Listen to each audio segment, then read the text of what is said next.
ભાવ વધારો. અને એક પોતે મેં પહેલા કીધું ને કે આપણે અમુક કુળમાં અવતાર આપણો જન્મ થઈ જાય ને એ મોટા મોટી ભેટ છે. નગર ગોધરા બાજુ જન્મ્યો હતો, ગટરું ગાળી ગાળીને મરી ગયા વડો. ઊભો થા, ઊભો થા. ઓહો, ઊભો થા ને, તો ઊભો થાય એમાં હું શર્મા. આ ભાદરકાને તાળીઓથી વધાવો. આમ ફેર માણા કોઈ ફેર, આમ માણા કોઈ. જો 40 સ્વયંસેવકો લઈને આવ્યો છોકરો. અને પાછો પૂનમબેન નો મતદાર, એટલે હજી મતદાર બન્યો નથી, આવતી ટ્રમમાં બની જાય. મેં એને પૂછ્યું કે એલા આમ તો ખાધેલ પીધેલ, જો કે ભાદરકાના દીકરા ખાધેલ પીધેલ જ હોય. એટલે મેં એને પૂછ્યું, મેં કીધું તારા વરહ કેટલા થયા? મને કે 14. એટલે મેં કીધું ભેણ કેટલું? મને કે 7નું. હું 14 વર્ષનો 7નું ભેણ? મને કે 2-3 વર્ષમાં ગોટાળો થઈ ગયા હતા. એટલે ટૂંકમાં નાપાસ છે એમ ન કીધું એને. એટલે મેં એને માથે હાથ, આમ ખંભે હાથ મૂકીને કીધું 20-25 વર્ષનો છે તો મારો બાપુ 10 પાસ કરી નાખજે. ધીરે ધીરે આપણે કાંઈ ઉતાવળ નથી. કહેવાય આને ઊભો એ માટે મેં કર્યો છે કે એ 7મા ધોરણનો વિદ્યાર્થી છે. જો એને પહેલેથી હાઈફાઈમાં કે કોઈ વીઆઈપી સ્કૂલમાં કે ઇંગ્લિશ મીડિયમમાં એને જો મૂકી દીધો હોત તો એ અત્યારે આ સેવા કરવાની ને આ કામ કરવાની કોઠાહુ જ એનામાં ન હોત. આ સાથે સંસ્કાર બોલે છે. જીવનમાં 10% જ ભણતરની જરૂર પડે છે, 90% કોઠાહુદની જરૂર પડે છે. જીવનમાં 5% જ તમારા પૈસાની જરૂર પડે છે, 95% તમારા વ્યવહારની જરૂર પડે છે. માણસ વ્યવહારથી બંધન હોવો જોઈએ. દીકરાના લગ્નમાં કદાચ તમે કોકને શરમાવીને લાવી શકો કે ભાઈ આવવું જ પડશે તમારે, આમ ને તો આમ. હા, પણ જેલે છેલ્લે તમારી શમશાન યાત્રા નીકળે ત્યાં કોઈને પત્રિકા નથી દેવાની આવતી. એ માણાની ઠાઠડી કહી દે કે આ કેવા વ્યવહારનો માણા હતો ભલામણ. અને માણા કોઈ ગુજરી જાય ને ભાઈ તો એનો છેલ્લો એનો વ્યવહાર લઈને જતો હોય છે. અને એમાં હાવ છેલ્લે મંડળ હાલ્યું આવતું હોય ને એ નિર્ણય કરતો આ કોણ હતો. ઓલા તો આજુબાજુ વાળા તો વળે શરમે ઓ કરવું પડે. આપણે બેનો છે આજુબાજુ વાળા હોય વળે હારું કૂટતા હોય, પણ વળે છેલ્લે હોય ને શું કે મને મેથી ન મળે મારે આથણા કરે. અરે પણ ઓલો ગુજરી ગયો, એ તો જો હજી મેથી ની ક્યાં કરે, એને આથણા ની બળતરા કરતા.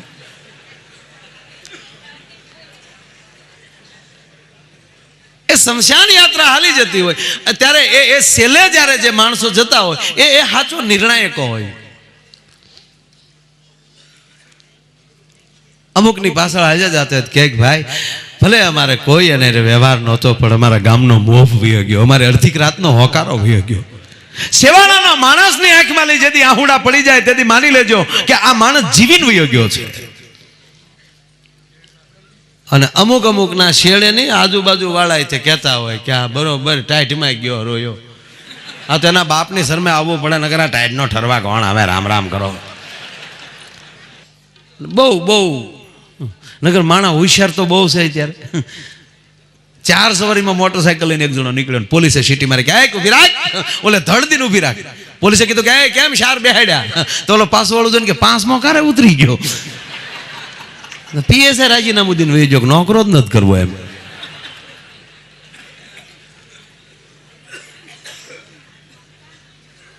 હવે હમણાં બેઠા ત્યારે વાત થતી હતી કે અત્યારે સમય છે ને સાહેબ એ બુદ્ધિનો સમય છે. ઉતાવળું તડપડિયું આમ કરી નાખીએ તેમ કરી નાખીએ એ સમય ગયો. હા, વાણિયો જંગલમાં જતો હતો, વાણિયાનો દીકરો, એ તો બુદ્ધિજીવી ને માણસો. જંગલમાં જતો હતો ને સિંહ આવ્યો તો પડખેલે આયર નીકળ્યો કોક, તો વાણિયાએ આયરને 2 ગાય દીધી. એટલે આપણે ગાય ખાઈ, વાણિયાને પાડીને માથે ચડી ગયો તો હાવજ માથે આયરને લઈને વયો ગયો, વાણિયો બસી ગયો. એમ ગમે એમ ઉતાવળ કરીને પાડી ન દેવાય, આજુબાજુ જોવું.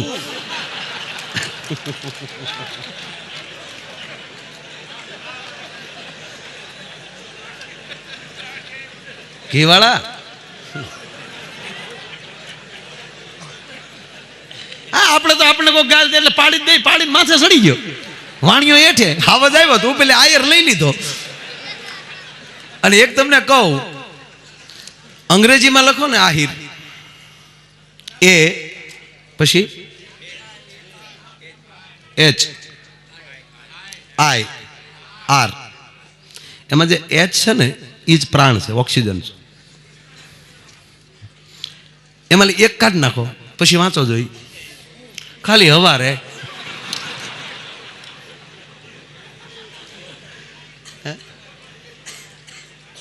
એ જે H છે એ આપણો હરિ છે.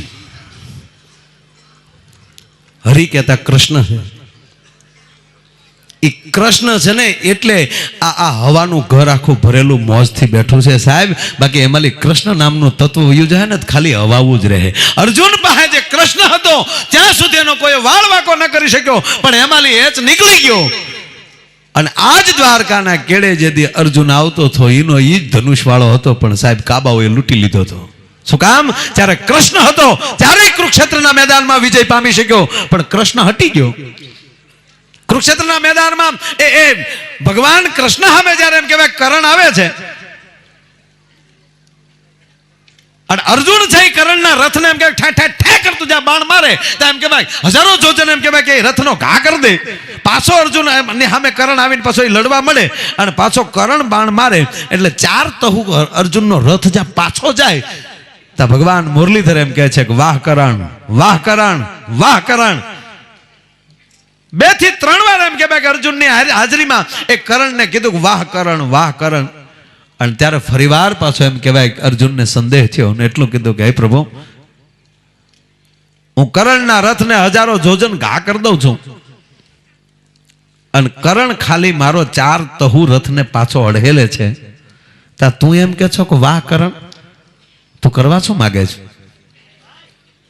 અને ત્યારે ભગવાન કૃષ્ણએ કીધું કે અર્જુન, તું કરણના રથનો ઘા કરશો ને, ખાલી કરણ અને રથ છે એટલે ઘા કરી દે છો, અને હું તારા રથ ઉપર 14 બ્રહ્માંડનો ભાર લઈને બેઠો છતાંય જો 4 તહુ જો ઘા કરી દેતો હોય તો એ કરણના કવચમાં તાકાત કેટલી હશે. અને હજી જો તારે અભિમાન હોય તો ઘડીક તારા રથ હેઠો મને ઉતરી જવા દે, અને પછી કર કરણનો સામનો તો કહું કે તું કુંતીનો જાયો હાચો. ત્યારે અર્જુન પાછો બેજો કે તું હેઠો તો ઉતરતો જ નહીં. આમાં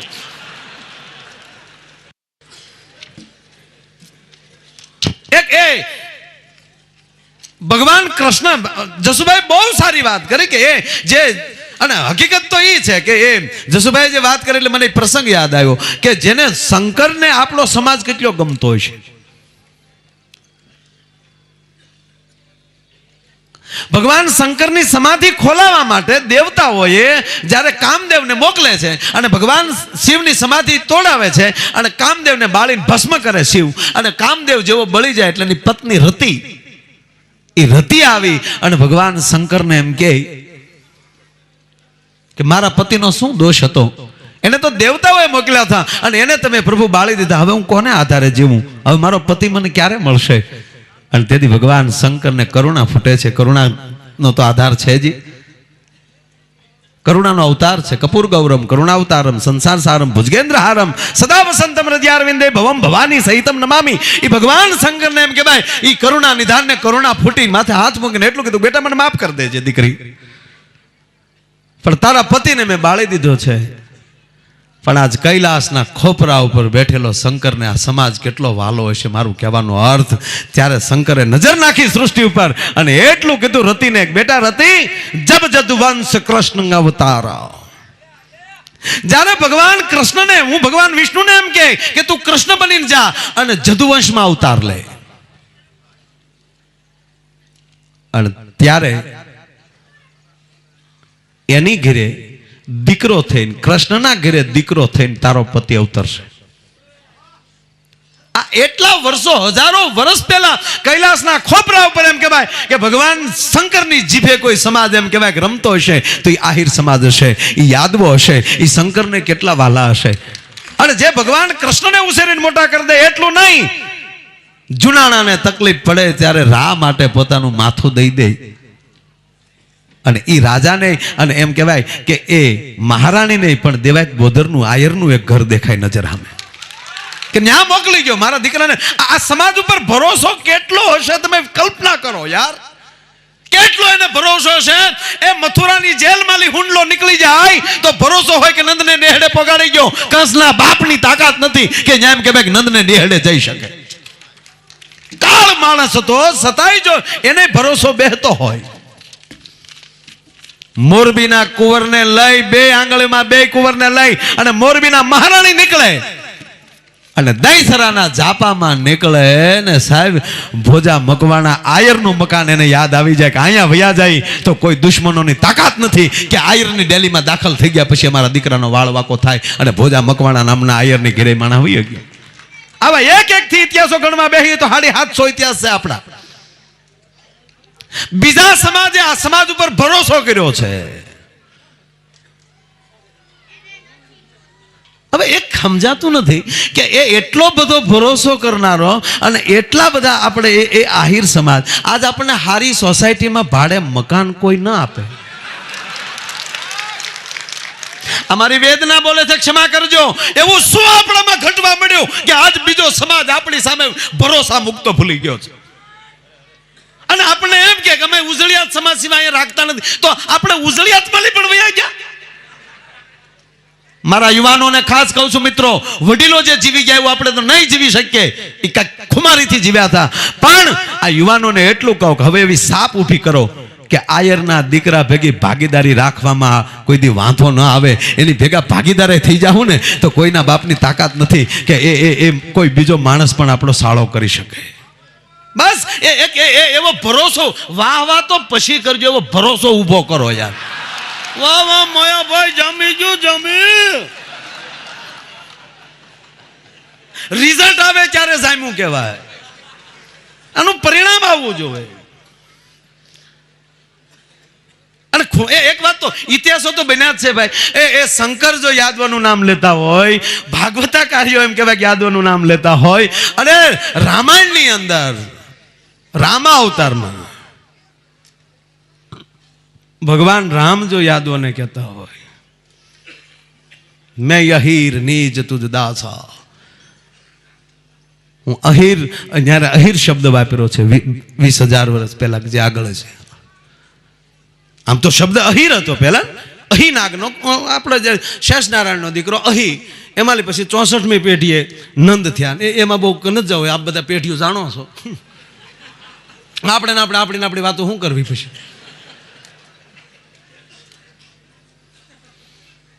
પણ જસુભાઈ કીધું એમ કે એ કડવી ટીકડીઓ તો છે જ, એ નરવી બહુ હોય.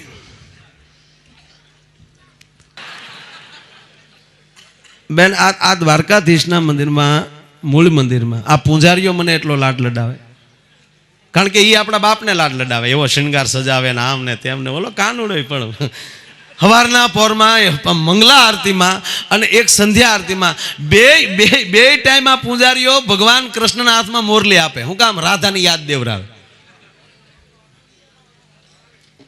સવારમાં રાધાની યાદ આપે એટલે કૃષ્ણ જાગી જાય અને હાજે પછી રાધાની પાછી યાદ આવે તો એના યાદમાં ઓલો હરખું ખાઈ નો એકે.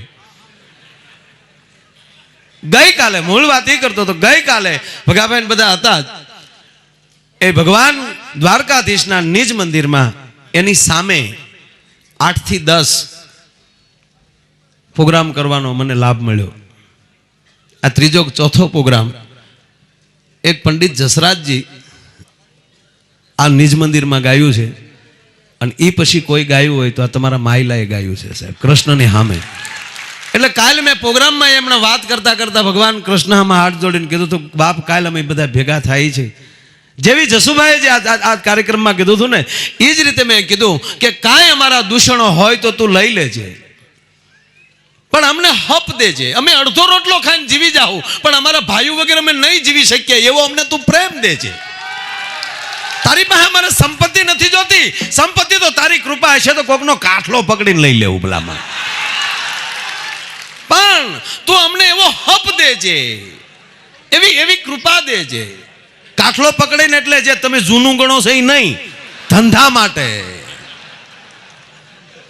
કારણ કે આ બાજુ પ્રોગ્રામ કરીએ ને એટલે લગભગ આવું બહુ આવે. હવે જસુભાઈ મને ઉપડી છે તો એક વાત કહી દઉં. આપણે એટલે હું તમારી ભેગો છું, આપણે એટલા બધા વટના દીકરા, એટલા બધા કે આપણા બાપને કહો કે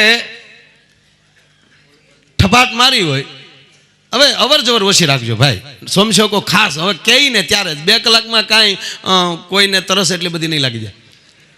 હા, આગળ 2 કલાકે પાછું ડબ દિન પૂરું, પછી આપણે હાસી મજા તો મંડળીની લેવાની છે. મને ઘણા વર્ષે જોવાનો લાભ મળે છે. હા, કારણ કે હું માણસ છું, મારે નહીં જોવું પડતું હોય. ભરત બાપુ બરાબર ને? હા, મૂળ વાત કે આપણા બાપને કહો કે તુકારો કર્યો હોય તો એને આપણે ભૂલતા નથી. આવા વટના દીકરા થઈ આપણે. આપણા ભાઈને કોઈ ઠપાટ મારી હોય તો એને આખી જિંદગી ભૂલતા નથી. તો જેણે તમારી 56 કોટીને ઉલાળી નાખી, એ દારૂને તમારા કોઠામાં નાખો, ભૂંડા નથી લાગતા ભલામણા? શરમ આવવી જોવે આપણને કે જેણે અમારો વાહ કઢાવી નાખવાની તૈયારી કરી હતી અને જેણે અમારા કુળનું નિકંદર કાઢી નાખ્યું, એ દુશ્મનને મારા કોઠામાં હું નાખું. એક સાંભળી લેજો, આ દ્વારકાધીશના સાનિધ્યમાં બેઠા છીએ અને અહીંયા જે જમીએ છીએ ને એ દ્વારકાધીશનો પ્રસાદ છે, યાદવોનો પ્રસાદ છે. એ હું તમે યાદવો છીએ અને આજ અખતરો કરી લેવાનો, પ્રતિજ્ઞા લઈ લેવાની છૂટ આપું છું તમને.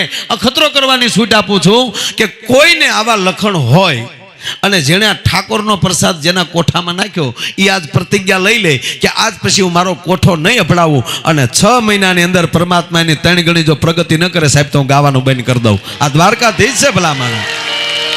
એની સામે અહીંયા એવા કંઈક વટ લઈને જાજો કે હે કૃષ્ણ, હે ગોપાલ, હે ગોવિંદ, ગૌવા મધુરા, ગોપા મધુરા, વદનમ મધુરમ, હલનમ મધુરમ, ચલનમ મધુરમ, મધુરાધિપતિ રખિલમ મધુરમ. હે કૃષ્ણ, તારું હાલવું મધુર છે, તારું બોલવું મધુર છે. અરે તું ખાલી મોઢું મરકાય વાસી તમ મધુરમ, તું થોડુંક હસે તો એમને મધુર લાગે. હે કૃષ્ણ, અને અમે એટલા બધા કેટલા ભાગશાળી છીએ કે જે ખોરડામાં જે ફળીએ તું રમીને મોટો થયો, એ જ ફળીએ અમને જન્મ મળ્યો. આનાથી બધું અમારે તારી પાસે શું માગવાનું હોય? ભલામાં જે ખોરડે તું રમ્યો છો, અડીમાં જશોદાના કેટલા ભાગ હશે ભલામણ. અરે ભગવાન કૃષ્ણ આવી જાય પછી શું ઘટના ઘટે? હવે એક વિનંતી, કોઈ હવે આગળ ન આવે ધ્યાન રાખજો, નહીતર હવે મારે ઊભા ગાવું પડશે. અને જસુભાઈની સભામાં એક જ વાર ઊભો બોલ્યો, હવે એવું વોટ્સઅપમાં સડી ગયું છે.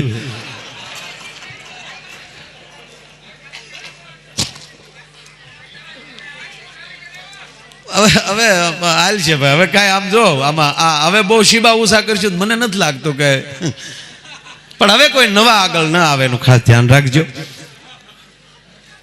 કારણ કે પાછળ બેઠા એને તકલીફ પડે. હવે હું રહેવા જો ભાઈ, હવે ઘડીક હલનસલન ન કરતા. હવે તમે જુઓ જામી ગયેલું પીડ્યું હાવ. કારણ કે મને આજ આમ થતું હોય ને કે આજ હું થોડુંક બોલું એમ. આમ તો પરિસ્થિતિ મારી એવી થાય અર્જુન જેવી કે આમાં મારા કાકા, દાદા, મામા, આમાં હું કોની આમું બાણ ચડાવું? પણ એ કૃષ્ણએ કીધું છે કે તમારો ધ્યેય હોવો જોઈએ. અને પાછું શું છે, ભગવાન કૃષ્ણએ શું કીધું ખબર? એ કે તું કર્મ કર ફળની આશા રાખ્યા વગર. એટલે તોડવી નાખવાના ધંધા કહેવાય નહીં. પણ હવે તો કૃષ્ણને એ કેવું છે તું એમ કહી દે તું તારું કર્મ કરે જા, ફળ હું તને દીધા કરીશ. એનો અર્થ એ થાય છે તને ફળ મારે કેટલું દેવું એ તારી લાયકાત. પણ અને હકીકત અહીં દ્વારકા આવો ને, કોઈ દી દ્વારકાધીશ પાસે માગતા નહીં. એને ખબર જ છે આને કેટલું જોવે. આમાં જો આપણા સમાજ, બહાર ન જવું, આપણા સમાજમાં જેટલાને ભગવાને ખૂબ આપ્યું, બરોબર, આ અમુકને આપ્યું એ બેફામ આપણને દાન આપે છે, અને અમુકને આપ્યું છે બેફામ પીવે છે. હરખે આજા જાય લ્યો.